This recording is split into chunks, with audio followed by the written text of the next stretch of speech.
তৎকালীন সময়ের মিশরের সম্ভ্রান্ত পরিবারের একটি মেয়ে, মিশরের ইখওয়ানুল মুসলিমিন ইসলামী আন্দোলনের নির্ভীক সৈনিকা।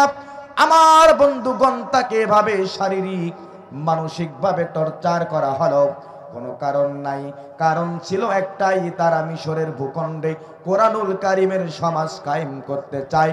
জোরে জোরে বলেন ঠিক কিনা? আমার ভাইয়েরা, জয়নব আল গাজালি তাম পৃথিবীর মানুষদেরকে তার লেখনীর মাধ্যমে জানিয়ে দিয়েছেন।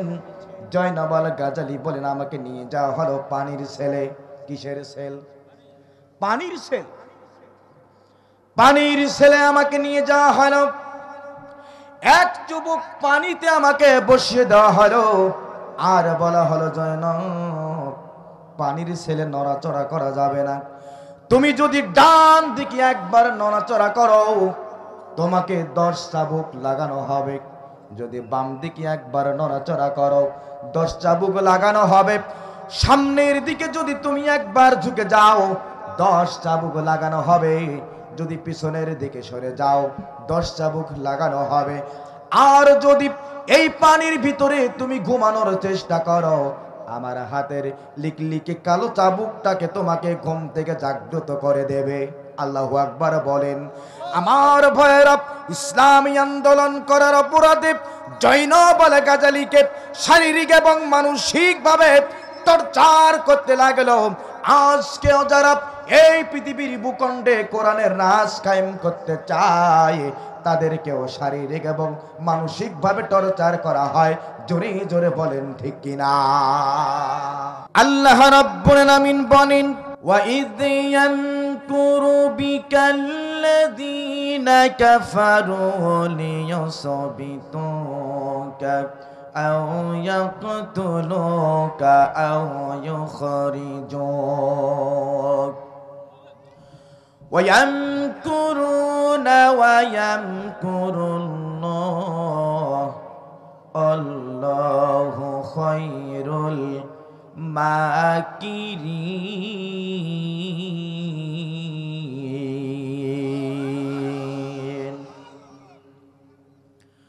আমার লালমনিরহাটবাসী, আল্লাহ রাব্বুল আলামিন তাম পৃথিবীর মানুষদেরকে জানিয়ে দিলেন, এই পৃথিবীর জমিনে, আল্লাহর জমিনে আল্লাহর দ্বীন প্রতিষ্ঠার আন্দোলন যারা করেছিল, আল্লাহর জমিনে আল্লাহর দ্বীন প্রতিষ্ঠার কাজ যারা করেছিল, আল্লাহর জমিনে কোরআনের রাজ, কোরআনের শাসন, কোরআনের আইন, কোরআনের বিধান প্রতিষ্ঠার জন্য যারা কাজ করেছিল, তাদের বিরুদ্ধে 3টা ষড়যন্ত্র গ্রহণ করা হয়েছিল। যারা বলেন ঠিক কিনা? 1 নাম্বার ষড়যন্ত্র হলো কোরআনওয়ালাদেরকে, কোরআনের কর্মীদেরকে, ইসলামী আন্দোলনের নেতাদেরকে, কর্মীদেরকে তারা বিনা অপরাধে গ্রেফতার করে কারাগারে তারা বন্দী করে রেখেছিল। 2 নাম্বার ষড়যন্ত্র হলো সরাসরি ক্রস ফায়ার তাদেরকে দেওয়া হয়েছিল, তাদেরকে হত্যা করা হয়েছিল।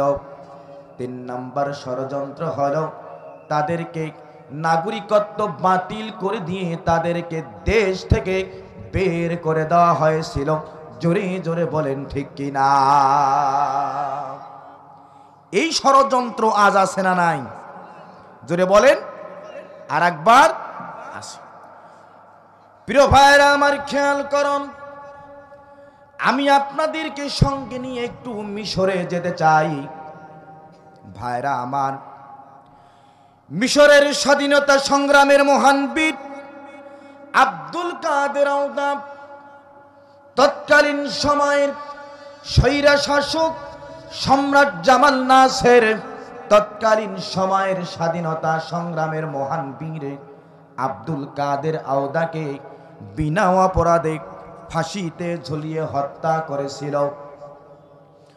সম্রাট জামাল নাসির নিজের ক্ষমতাকে পাকাপোক্ত করার জন্য শেখ ফরগালির মতো একজন বিশ্ব নেতাকে ফাঁসিতে ঝুলিয়ে হত্যা করেছিল। আমার ভাইয়েরা, তৎকালীন সময় মিশরের সর্বশ্রেষ্ঠ আলিম ইমাম হুজাইবিকেও ফাঁসির রায় দিয়েছিল, কিন্তু ডাক্তারেরা মেডিকেল পরীক্ষা করে তাদেরকে রিপোর্ট দেওয়া হলো ইমাম হুজাইবি এমন একজন বয়োবৃদ্ধ মানুষ, ফাঁসির রশিতে ঝুলিয়ে হত্যা করার মতো স্বাস্থ্য, ফাঁসির রশিতে ঝুলিয়ে হত্যা করার মতো তার বডি নাই, সুতরাং তাকে ফাঁসিতে ঝুলিয়ে হত্যা করাটা সমীচীন হবে না। এই জন্য সম্রাট জামাল নাসের তার ফাঁসির রায়টা পরিবর্তন করে দিয়ে যাবজ্জীবন কারাদণ্ড দিয়েছিল। একটাই ছিল কারণ, মিশরের ভূখণ্ডে কোরআনের রাজ তারা কায়েম করতে চেয়েছিল। আজকেও দেশে দেশে যারা কোরআনুল কারীমের রাজ কায়েম করতে চায় তাদের বিরুদ্ধে ওই তিনটা ষড়যন্ত্র হয়, আর তাদেরকে বিনা অপরাধে গ্রেপ্তার করে কারাগারে বন্দী করে রাখা হয়। জোরে বলেন ঠিক কিনা? আমার ভাইরা, জয়নাব আল গাজালি মিশরের ভূখণ্ডের সম্ভ্রান্ত পরিবারের একজন মেয়ে, ইসলামী আন্দোলনের নির্ভীক সৈনিকা। সম্রাট জামাল নাসের অত্যাচারে জুলুমের কারণে মিশরের অসংখ্য ইসলামী আন্দোলনের কর্মীরা শাহাদাত বরণ করেছিল। শহীদের পরিবার অত্যন্ত কঠিনভাবে দুরবস্থা সহকারে তারা দিনাতিপাত করতে লাগলো। জয়নাব আল গাজালি বলেন, শহীদ পরিবারের সদস্যদেরকে, শহীদের বিধবা স্ত্রীদেরকে, শহীদের ইতিম কন্যাদেরকে, ইয়াতিম পুত্রদেরকে, ইয়াতিম সন্তানদেরকে একটু আমরা যখন অনুদান দেওয়ার জন্য আমরা যখন আগ্রহ প্রকাশ করলাম, আমরা যখন কাজ শুরু করে দিলাম, যে সময় গোটা মিশরের আকাশ বাতাস শহীদের বিধবা স্ত্রীদের আর এতিম সন্তানদের বুভুক্ষ চিৎকারে, বুক ফাটা আর্তনাদে যখন মিশরের আকাশ বাতাস ভারী হয়ে গিয়েছিল, যখন তাদেরকে একটু খাদ্য তুলে দেওয়ার জন্য আর লজ্জা নিবারণের জন্য এক প্রস্ত কাপড়ের জন্য যখন আমরা কাজ শুরু করে দিলাম, সম্রাট জামাল নাসের সহ্য হলো না। আমার গাড়িটাকে, মিশরের সম্রাট জামাল নাসের গোয়েন্দা বিভাগের গাড়ি, আমার গাড়িটাকে ধাক্কা মেরে দিল। রাস্তার সাইডে আমি ছিটকে পড়ে গেলাম, বেহুশ হয়ে গেলাম, শেষ আমি হারিয়ে ফেললাম। দীর্ঘ সময় পর আমার যখন সেন্স ফিরল, আমার যখন হুঁশ ফিরল, তাকে দেখলাম আমি মিশরের পুলিশ হসপিটালে ভর্তি। আমার ডান পায়ের উরুটা ভেঙে দুভাগ হয়ে গেছে। জোরে জোরে বলেন আল্লাহু আকবার। তাকে দেখলাম মিশরের ইসলামী আন্দোলনের প্রভাবশালী নেতাগুলো আমার চতুর্দিকে দাঁড়ানো। সকলের চেহারায়, সকলের চোখে আমি ভয় উৎকণ্ঠার ছাপ আমি দেখতে পেলাম। তারা আমাকে জানালো আমার পাটা ভেঙে গেছে। দীর্ঘ 3 ঘন্টা আমাকে অপারেশন করে আমার এই পাটাকে তারা জোড়া লাগিয়ে দিয়েছে। হঠাৎ করে দেখতে পেলাম সম্রাট জামাল নাসেরের গোয়েন্দা বাহিনীর প্রধান, আমার পক্ষ থেকে তোমার কাছে একটা চিঠি আমি নিয়ে এসেছি, চিঠিটা তুমি একবার পড়ে দেখো। জয়নাব আল গাজালি বলল, চিঠিটা হাতে নিয়ে যখন আমি দেখলাম, আমি চিঠির ভিতরে পড়ে দেখলাম অন্য কোনো চিঠি নয়, আমার মহিলা সংস্থাকে সম্রাট জামাল নাসের মিশরের ভূখণ্ডে নিষিদ্ধ ঘোষণা করেছে। জোরে জোরে বলেন আল্লাহু আকবার। গোয়েন্দা বাহিনীর প্রধান বলল, জয়নাব আল গাজালি, আপনি চিন্তিত হবেন না, আপনি কোনো পেরেশানি হবেন না, আপনি কোনো পেরেশানি তো হবেন না। সম্রাট জামাল নাসেরের কোনো অধিকার নাই আপনার মহিলা সংস্থাকে ব্যান করার, নিষিদ্ধ করার। এরপরে গোয়েন্দা বাহিনী প্রধান আরেকটি ফাইল জয়নাব আল গাজালির হাতে তুলে দিল আর বলল, আপনি যদি এই ফাইলের ভিতরে যে ফর্মটা রয়েছে, এই ফর্মের মধ্যে যদি একবার আপনি সিগনেচার করেন, সঙ্গে সঙ্গেই আপনার মহিলা সংস্থার উপর থেকে সকল ধরনের নিষেধাজ্ঞা তুলে নেওয়া হবে। জয়নাব আল গাজালি বলেন, ফাইলটি আমি হাতে নিলাম আর ফর্মটা আমি পড়ে দেখলাম, অন্য কোনো ফর্ম নয়, ওই ফর্মটি হলো সম্রাট জামাল নাসেরের দলে যোগদান করার যোগদান পত্র। জোরে জোরে বলেন আল্লাহু আকবার। জয়নাব আল গাজালি বলেন, ও গোয়েন্দা বাহিনীর প্রধান, তুমি শুনে নাও, আমার পা ভেঙে দুই ভাগ হয়ে গেছে, আমার গোটা বডিটাকে যদি টুকরা টুকরা করে দেওয়া হয়, আমার হাত দুটিকে যদি ভেঙে খান খান করে দেওয়া হয়, তুমি শুনে নাও, শুনে নাও, সম্রাট জামাল নাসেরের ইসলাম বিদ্বেষী, কোরআন বিরোধী এই দলে আমি কখনোই যোগদান করতে পারবো না। জোরে জোরে বলেন সুবহানাল্লাহ, আর একবার বলেন সুবহানাল্লাহ। আমার ভাইয়েরা, বেশ কিছুদিন চলে গেল, জয়নাব আল গাজালিকে প্রস্তাব দেওয়া হল, ও জয়নাব আল গাজালি, তুমি যদি সম্রাট জামাল নাসেরের দলে যোগদান করো, এক নাম্বার তোমার প্রস্তাব, তুমি সম্রাট জামাল নাসেরের দলে যদি তুমি যোগদান করো, তাহলে শোনো, তোমাকে আমরা সমাজ কল্যাণ মন্ত্রণালয়ের মন্ত্রী বানায় দেব। আল্লাহু আকবার বলেন। যদি তুমি সম্রাট জামাল নাসেরের দলে যোগদান করো, তাহলে তোমাকে মিশরীয় পাউন্ড দেওয়া হবে, প্রতি মাসে মোটা অঙ্কের মিশরীয় পাউন্ড তুমি পাবে। যদি তুমি সম্রাট জামাল নাসেরের দলে যোগদান করো, তাহলে তোমাকে আমরা একটা ব্র্যান্ডের গাড়ি দেব চলার জন্য। মারহাবা বলেন। জয়নাব আল গাজালি সমস্ত লোভনীয় প্রস্তাবকে প্রত্যাখ্যান করলেন। এই প্রস্তাব আজকে নতুন করে নয়, আমার নবী মুহাম্মদ রাসূলুল্লাহ সাল্লাল্লাহু আলাইহি ওয়াসাল্লাম কালেমার দাওয়াত যখন দিচ্ছিলেন, আমার ভাইরা আবু জাহেলরা বিশ্ব নবীকে এই ধরনের নানান ধরনের প্রলোভন, নানান ধরনের লোভনীয় প্রস্তাব দিয়েছিল। জোরে জোরে বলেন ঠিক কিনা? আমার কলিজার টুকরা,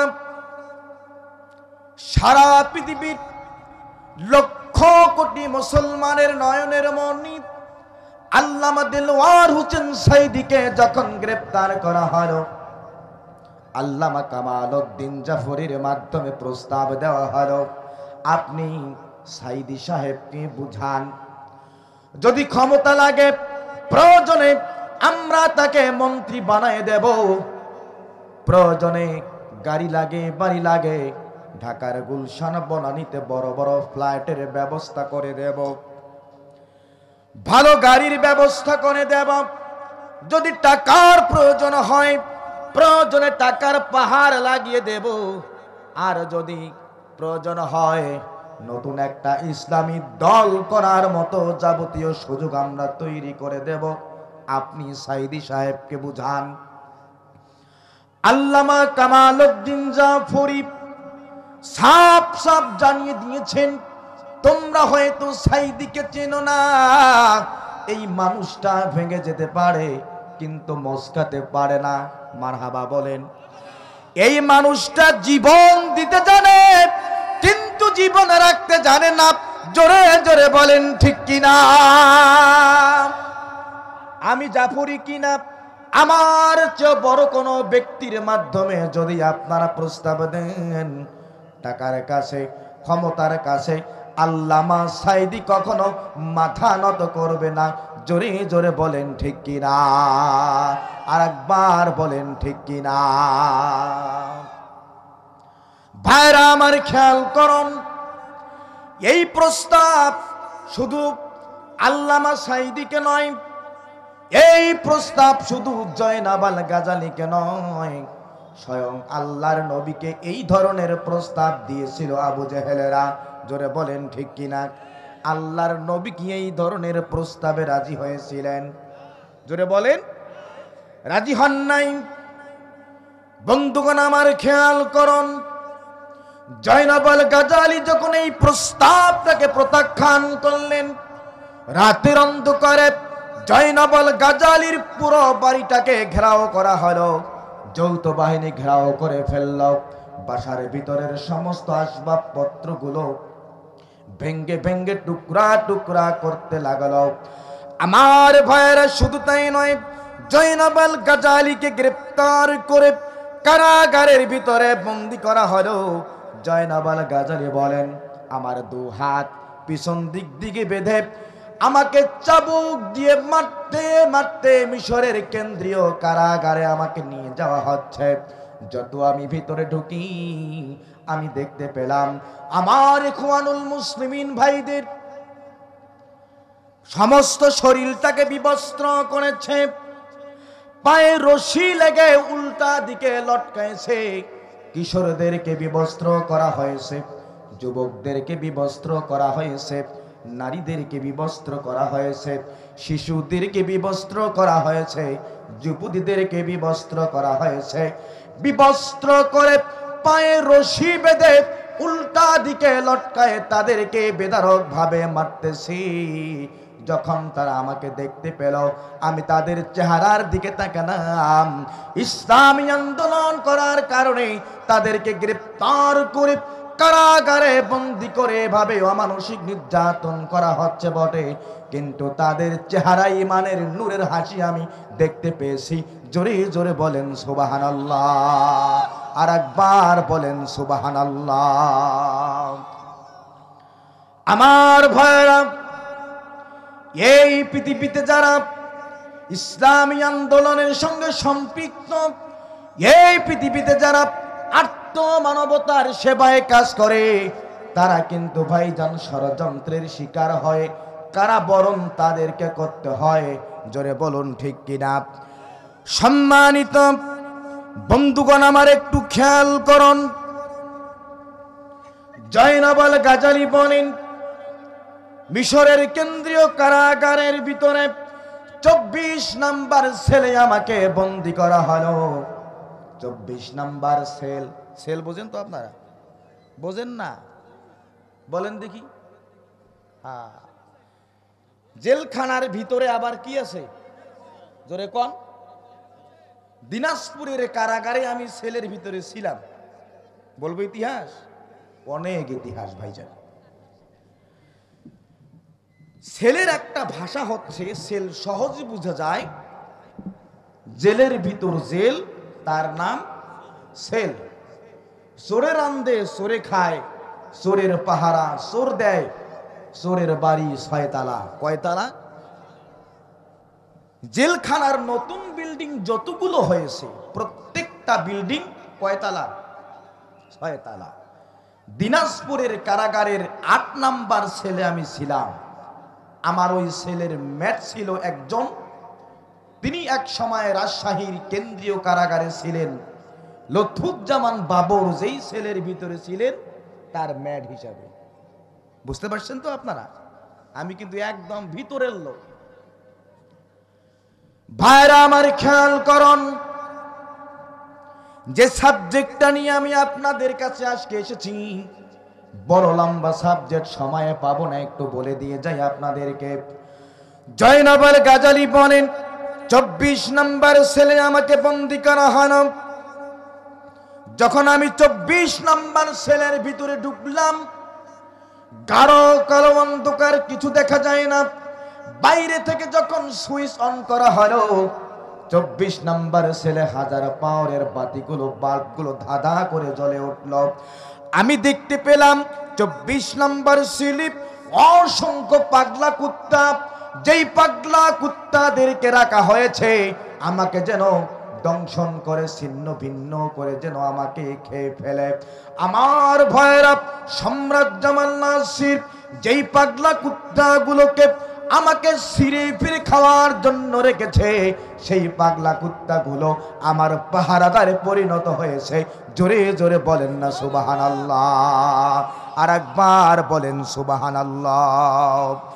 সম্মানিত ভাইরা আমার, 24 নম্বর সেল থেকে আমাকে বের করা হলো, 3 নম্বর সেলে আমাকে বন্দি করা হলো। 3 নম্বর সেলে যখন বন্দি করা হলো, বাইরে থেকে গেটটা লাগায় দেওয়া হলো। আমি নক করলাম গেটের মধ্যে, গেটটা খুলে গেল। একজন প্রহরী বলল, ও জয়নাব আল গাজালি, তুমি কি জানো না এই সেলের ভিতরে নক করা নিষিদ্ধ? বলো তুমি কেন নক করেছ? জয়নাব আল গাজালি বলেন, আমাকে নামাজ আদায় করতে হবে, একটু উজু করার পানি দেন। জেলখানার প্রহরী বলল, ও জয়নাব, তুমি কি জানো না এই 3 নম্বর ছেলে পানি চাওয়া নিষিদ্ধ, পানি খাওয়া নিষিদ্ধ, উজু করা নিষিদ্ধ, নামাজ আদায় করা নিষিদ্ধ। জোরে জোরে বলেন না নাউজুবিল্লাহ, আর একবার বলেন নাউজুবিল্লাহ। জয়নাব আল গাজালি বলেন, তায়াম্মুম শেষ করে এশার নামাজ আমি আদায় করলাম। মারহাবা বলে আমার পায়ের জুতা দুটো আমার বালিশ বানিয়ে আমি ঘুমিয়ে পড়লাম। গভীর রাত্রি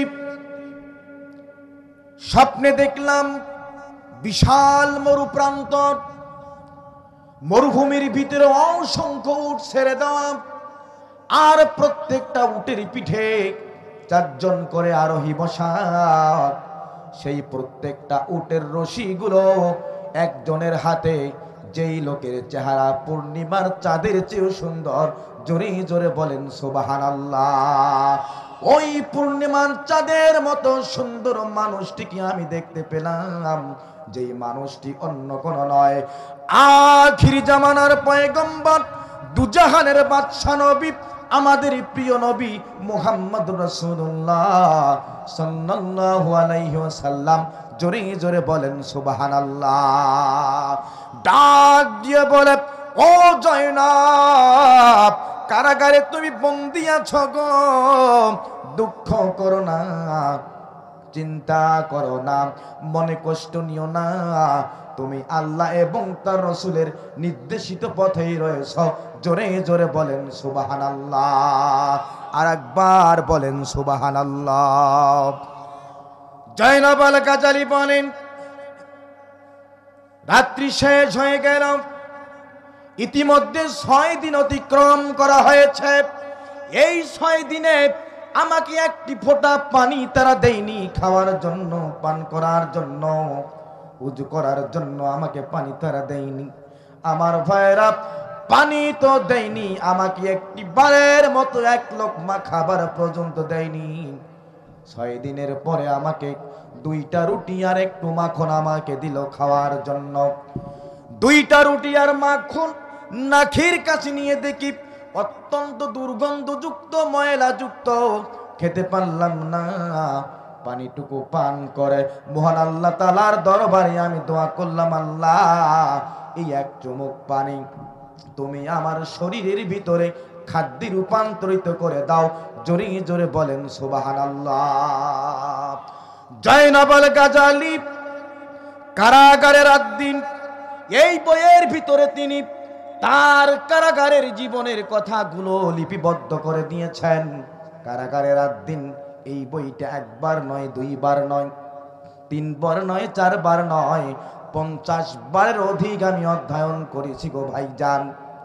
জয়নাব আল গাজালি বলেন, এরপরে আমাকে নিয়ে যাওয়া হলো সাপ এবং ইঁদুরের ছেলে, বিষাক্ত সাপ আর ইঁদুর, বিষাক্ত সাপ আর ইঁদুরের ছেলের ভিতরে আমাকে যখন বন্দী করা হলো, চোখ দুটো বন্ধ করে চোখের পানি আমি ছেড়ে দিলাম, আর মহান রবের দরবারে আমি হেফাজতের জন্য প্রার্থনা করতে থাকলাম।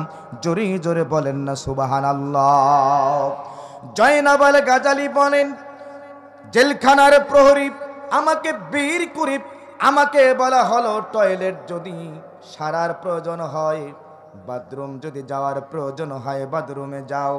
বাথরুমে গেলাম, বাথরুমের গেট যখন আমি বন্ধ করলাম, কারাগারের প্রহরী বলে, জয়নাব বাথরুমের গেট বন্ধ করা যাবে না, যদি তোমার কোনো কিছু করার প্রয়োজন হয় গেট খোলা রেখে আমার মুখের সামনে করতে হবে। জোরে জোরে বলেন নাউজুবিল্লাহ, আর একবার বলেন নাউজুবিল্লাহ।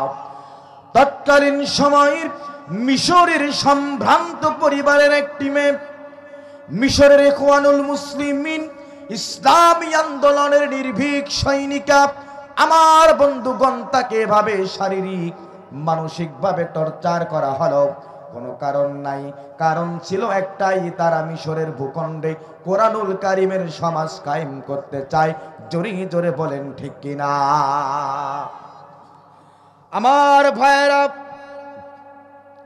জয়নব আল গাজালি তাম পৃথিবীর মানুষদেরকে তার লেখনীর মাধ্যমে জানিয়ে দিয়েছেন। জয়নব আল গাজালি বলেন, আমাকে নিয়ে যাওয়া হলো পানির সেলে। কিসের সেল? পানির সেল। পানির সেলে আমাকে নিয়ে যাওয়া হলো।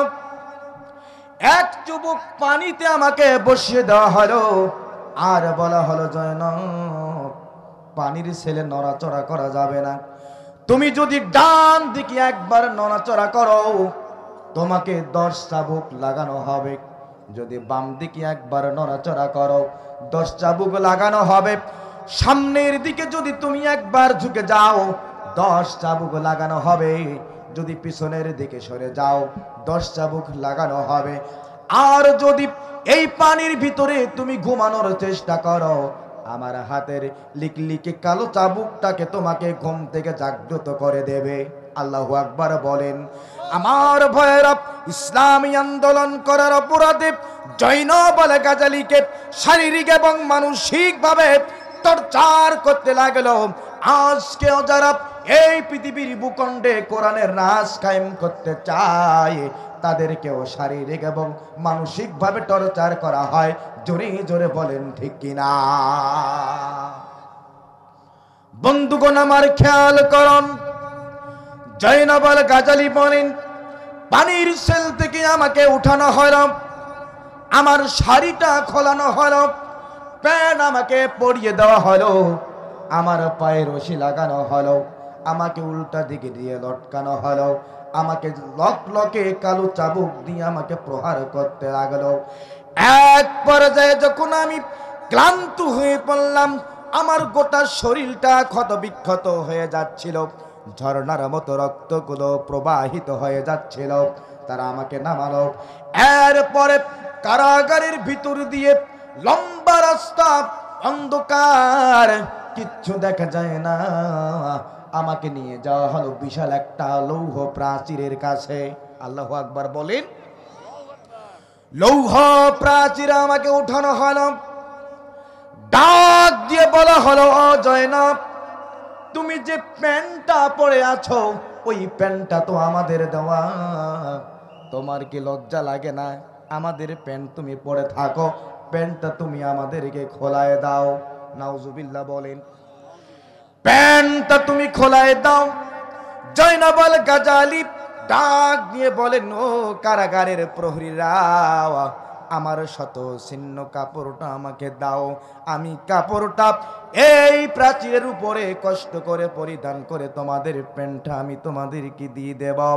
জয়নব আল গাজালি প্রাচীরের উপরে শত ছিন্ন কাপড়টা পরল, প্যান্টটা তাদেরকে খুলে দিল। কারাগারের প্রহরীরা ডাক দিয়ে বলে, ও জয়নব এবার তুমি প্রাচীরের উপর থেকে লাফ দিয়ে আত্মহত্যা করো। নাউজুবিল্লাহ বলেন।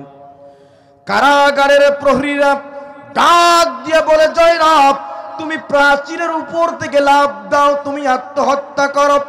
আত্মহত্যা যদি তুমি করো পত্রিকায় বের হবে তুমি আত্মহত্যা করেছ।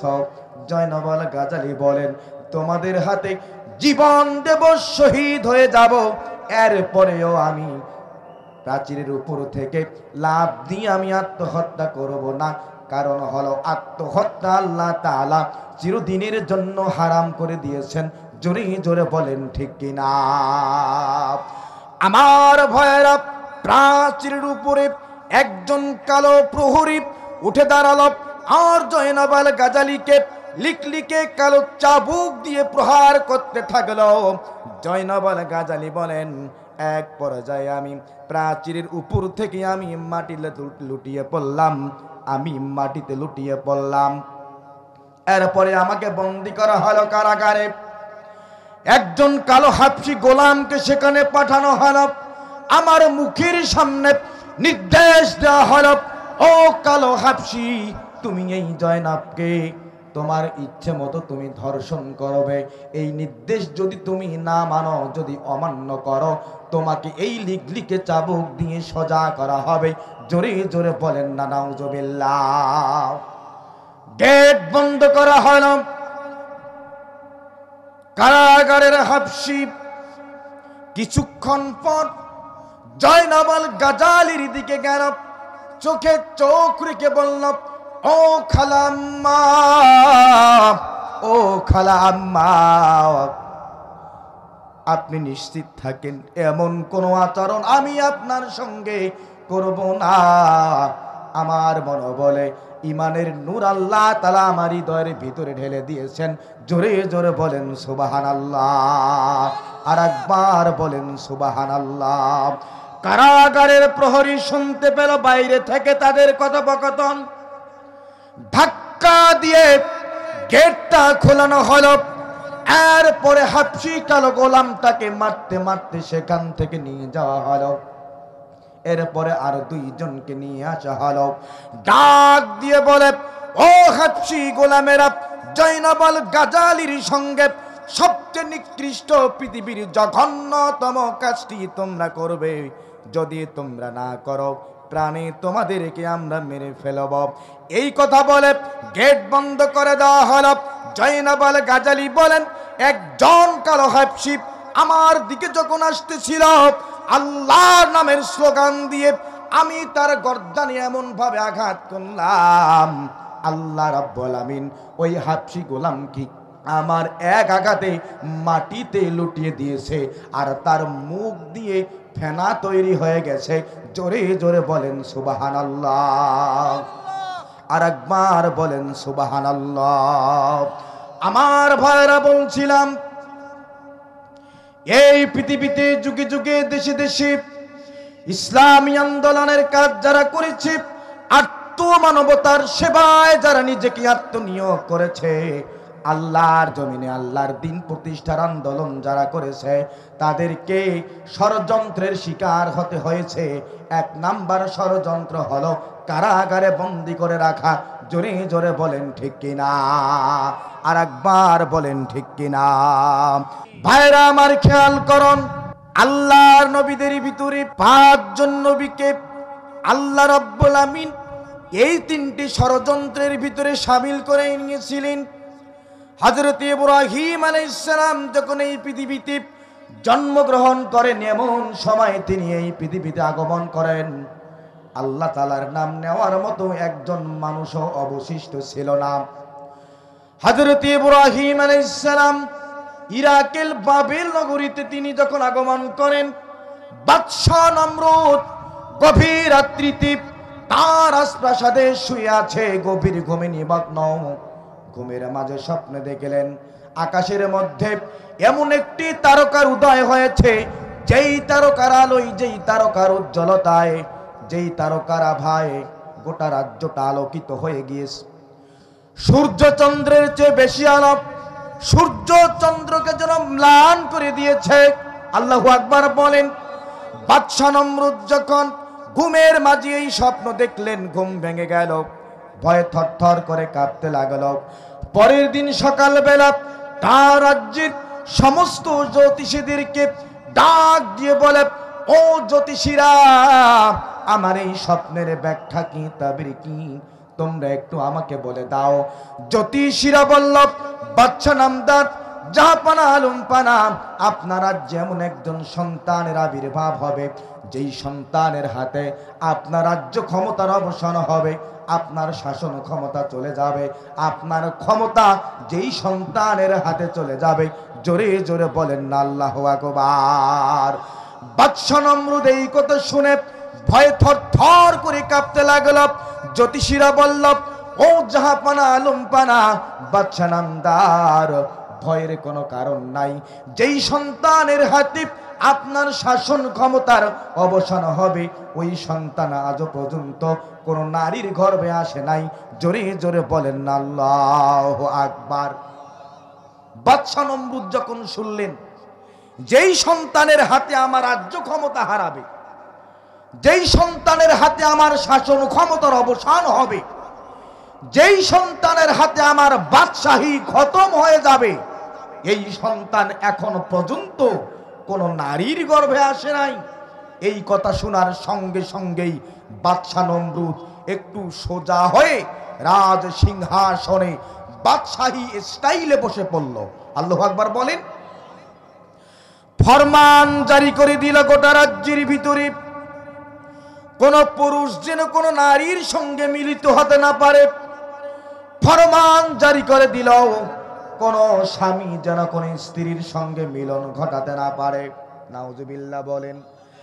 বাদশা নমরুদের একটাই ভয়, স্বামী স্ত্রী মিলনের ফলে যদি ওই সন্তান চলে আসে, আমার বাদশাহী শেষ হয়ে যাবে, আমার ক্ষমতা শেষ হয়ে যাবে। এই জন্য বাদশা নমরুদ পাড়ায় পাড়ায়, মহল্লায় মহল্লায়, গ্রামে গঞ্জে পাহারাদার নিযুক্ত করে দেওয়া হলো, যাতে করে কোন পুরুষ কোন নারীর সঙ্গে, কোন স্বামী কোন স্ত্রীর সঙ্গে মিলিত হতে না পারে। জোরে বলেন আল্লাহু আকবার। আমার ভয়েরা, বাদশা নমরুদের দরবারে চাকরি করেন একজন, নাম হলো তার আজর। আজর পাহারাদারের চোখে ফাঁকি দিয়ে রাতের অন্ধকারে স্ত্রী আদনার সঙ্গে মিলিত হয়ে গেল। আদনার গর্ভেই সেই সন্তানের আবির্ভাব হয়ে গেল। ওই সন্তানের নাম হলো হযরত ইব্রাহিম আলাইহিস সালাম। জোরে জোরে বলেন সুবহানাল্লাহ, আর একবার বলেন সুবহানাল্লাহ। সকাল বেলা সমস্ত এই সন্তানের হাতে আপনার রাজ্য ক্ষমতা চলে যাবে। ওই সন্তান আজকে রাতে কোনো এক নারীর গর্ভে চলে এসেছে। বাদশা নমরুদ ফরমান জারি করে দিল, এই রাজ্যতে যতগুলো নারী গর্ভবতী, যেই নারীর পেটে বাচ্চা খুঁজে খুঁজে তোমরা বের করো, আর কোন নারী যদি পুত্র সন্তান জন্ম দেয়, ওই পুত্র সন্তানটাকে তোমরা সঙ্গে সঙ্গে সরাসরি তোমরা হত্যা করে ফেলো। জোরে জোরে বলেন আল্লাহু আকবার। বাদশা নমরুদের একটাই ভয়, যদি কোন পুত্র সন্তান জন্ম লাভ করে, আর এই পুত্র সন্তান যদি যোগ্যতা সম্পূর্ণ হয়ে বেড়ে ওঠে, তার হাতে আমার শাসন ক্ষমতার অবসান হবে। জোরে বলেন ঠিক কিনা। এই জন্য পুত্র সন্তানদেরকে হত্যা করার নির্দেশ দিয়ে দিল। আজকে বাদশা নমরুদের মতো অসংখ্য নব্য নমরুদ গুলো সেই পন্থা গ্রহণ করেছে। জোরে বলেন ঠিক কিনা। ভাইরা আমার খেয়াল করুন, আদনার গর্ভে জাতির পিতা আল্লাহর খলিল হযরত ইব্রাহিম চলে আসলেন। একদিন চলে গেল, 2 দিন চলে গেল, 1 মাস চলে গেল, 2 মাস চলে গেল, 3 মাস চলে গেল। আদনা নিজেও বুঝতে পারে নাই আল্লাহ তাআলা তার গর্ভে তার খলিল ইব্রাহিমকে দান করেছেন। জোরে জোরে বলেন সুবহানাল্লাহ। আল্লাহ রাব্বুল আমিন আদনার এই গর্ভটাকে তার কুদরতি পর্দা দিয়ে আদনাকে ঢেকে দিয়েছেন, যাতে পৃথিবীর কোনো মানুষ বুঝতে না পারে, জানতে না পারে আদনার গর্ভে আমার জাতির পিতা ইব্রাহিমকে আমি রেখেছি। জোরে জোরে বলেন না সুবহানাল্লাহ, আর একবার বলেন সুবহানাল্লাহ। আদনা বলেন, আমার যখন প্রসব করার সময় চলে আসলো, আমার ইব্রাহিম যখন এই পৃথিবীর জমিনে চলে আসবে। সময় যখন হয়ে গেল আমি চিন্তিত হয়ে পড়লাম, আমার এই সন্তানকে যদি আমি আমার বাসার মধ্যে যদি আমি জন্ম দেই, আমার বাসায় যদি আমি প্রসব করি, আর এই সন্তান যদি পুত্র সন্তান হয়, তাহলে বাদশা ইব্রাহিম আমার সন্তানটিকে হত্যা করে ফেলবে। এই জন্য আদনাব গভীর রাত্রিতে হাঁটি হাঁটি পা পা করে লুকিয়ে লুকিয়ে চলে গেলেন পাহাড়ের গুহায়। পাহাড়ের গুহায় প্রবেশ করে হযরত ইব্রাহিম আলাইহিস সালামকে প্রসব করলেন। জোরে জোরে বলেন সুবহানাল্লাহ। নমরুদ তার ভয়ে আদনা ইব্রাহিম আলাইহিস সালামকে প্রসব করলেন পাহাড়ের গুহার ভিতরে। পাহাড়ের গুহা থেকে বের হয়ে গুহার মুখে আলতো করে একটা পাথর লাগিয়ে দিলেন। মারহাবা বলেন। বাসায় চলে আসলেন, স্বামীকে জানালেন, প্রাণের স্বামী আমার, আমি যে সন্তানটি প্রসব করেছি এই সন্তানটি হলো একটা মৃত সন্তান। আমি তাকে পাহাড়ের গুহায় রেখে চলে এসেছি।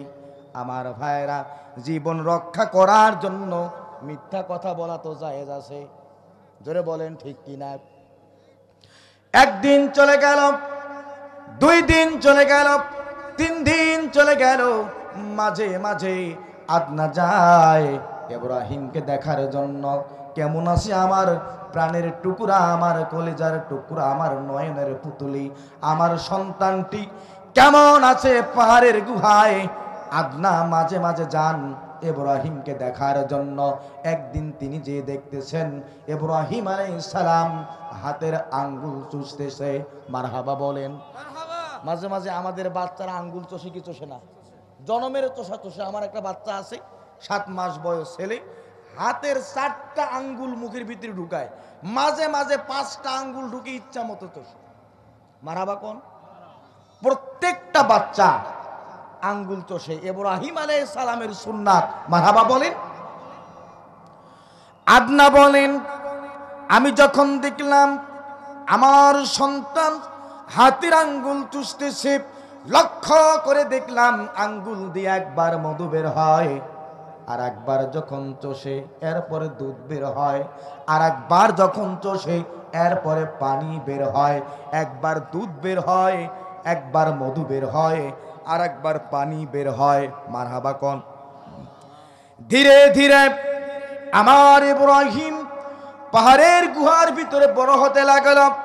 এভাবে করে ইসলামী স্কলাররা বলেছেন, কেউ বলেছেন 15 বছর, কেউ বলেছেন 13 বছর, কেউ বলেছেন 15 বছর, আবার কেউ বলেছেন 17 বছর অতিক্রম হয়ে গেল। বন্ধুগণ আমার, আদনা বলেন, প্রাণের স্বামী আমার, আজ থেকে বহু বছর আগে আপনাকে যে আমি আমার মৃত্যু সন্তানের কথা বলেছিলাম, ও প্রাণের স্বামী আমার, আমার এই সন্তানটা মৃত্যু নয়, আজও পর্যন্ত আমার বাচ্চাধন জীবিত আছে। জোরে জোরে বলেন সুবহানাল্লাহ।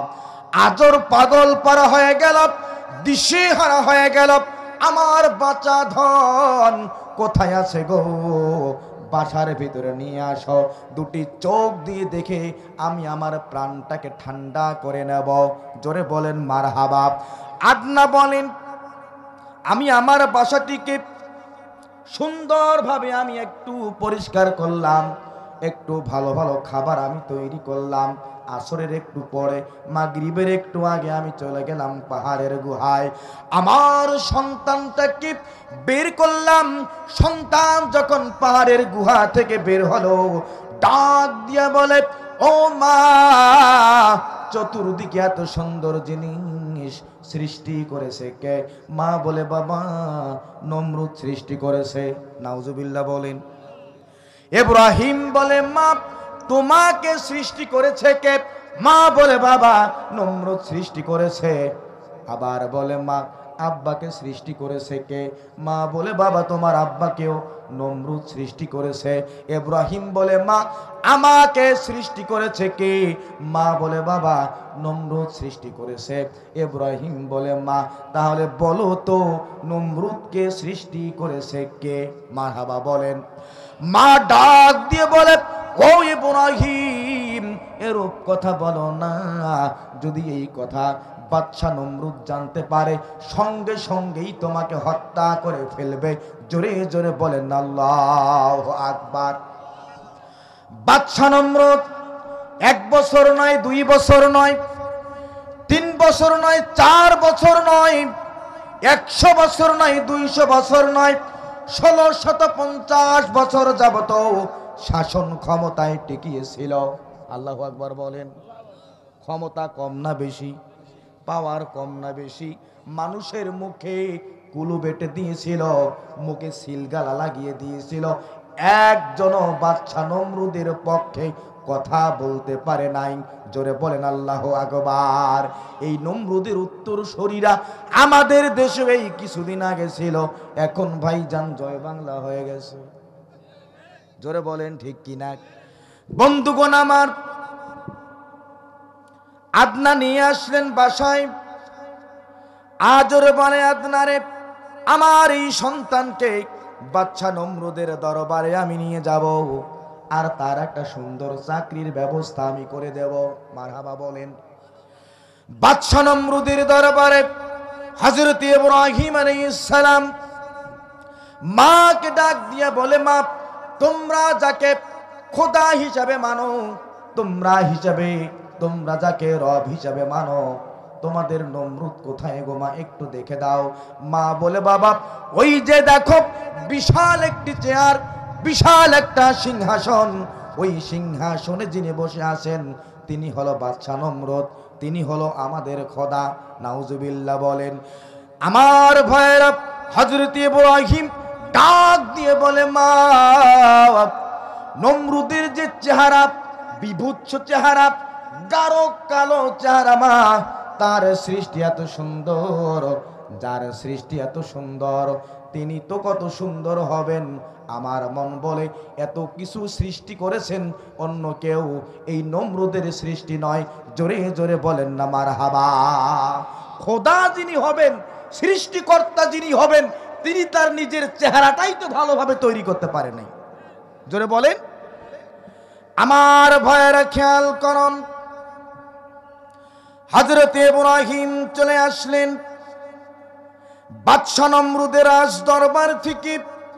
এসে দেখতে পেলেন তার জাতির লোকেরা কেউ সূর্য পূজা করে, কেউ মূর্তি পূজা করে, কেউ চন্দ্র পূজা করে। আল্লাহু আকবার বলেন। ডাক দিয়ে বলেন তার জাতির লোকদিকে, মা হাযিহি তামাসিলুল্লাতী আনতুম লাহা আকিফুন। তোমরা যার পূজা করো এগুলো আসলে কি? মারহাবা কোন? জাতির লোকেরা বলছে, ওয়াজাদনা আবানা লাহা আবিদিন, আমরা জানি না এগুলো কি, আমাদের বাপ দাদা 14 গোষ্ঠী এগুলোর পূজা করত, আমরা ওগুলোর পূজা করি। আল্লাহু আকবার বলেন। হযরত ইব্রাহিম বলেন, তোমাদের বাবারা দাদারা ছিল নির্বোধ পথভ্রষ্ট, তোমরাও হচ্ছ নির্বোধ পথভ্রষ্ট। মারহাবা কোন? বন্ধুগণ আমার, হযরত ইব্রাহিম আলাইহিস সালাম ডাক দিয়ে বলে, ও জাতির লোকেরা, তোমরা যাদের পূজা করো এগুলো তোমাদের বাপ দাদারা পূজা করত। আসলে তোমাদের বাপ দাদারাও ছিল পথভ্রষ্ট, তোমরাও পথভ্রষ্ট।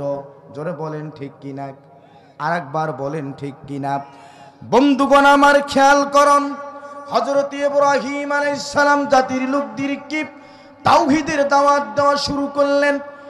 এক আল্লাহর তাওহীদের দাওয়াত, কালেমার দাওয়াত দেওয়া শুরু করলেন।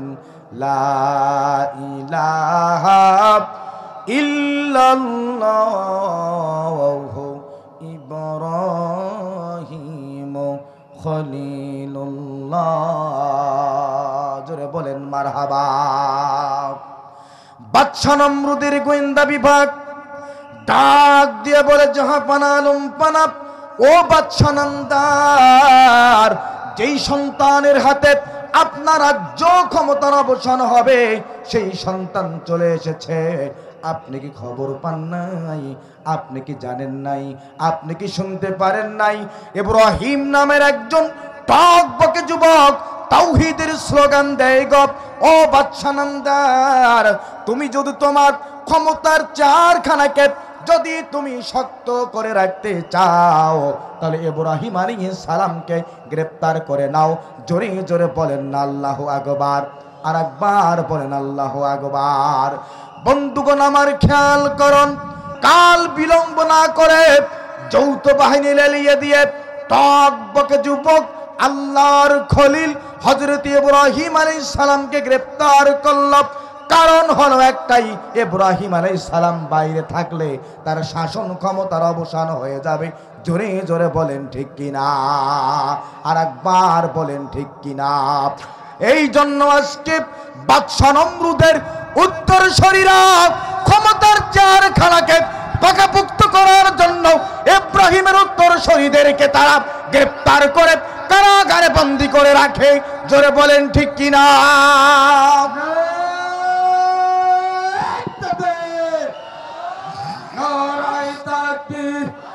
জোরে বলেন ঠিক কিনা।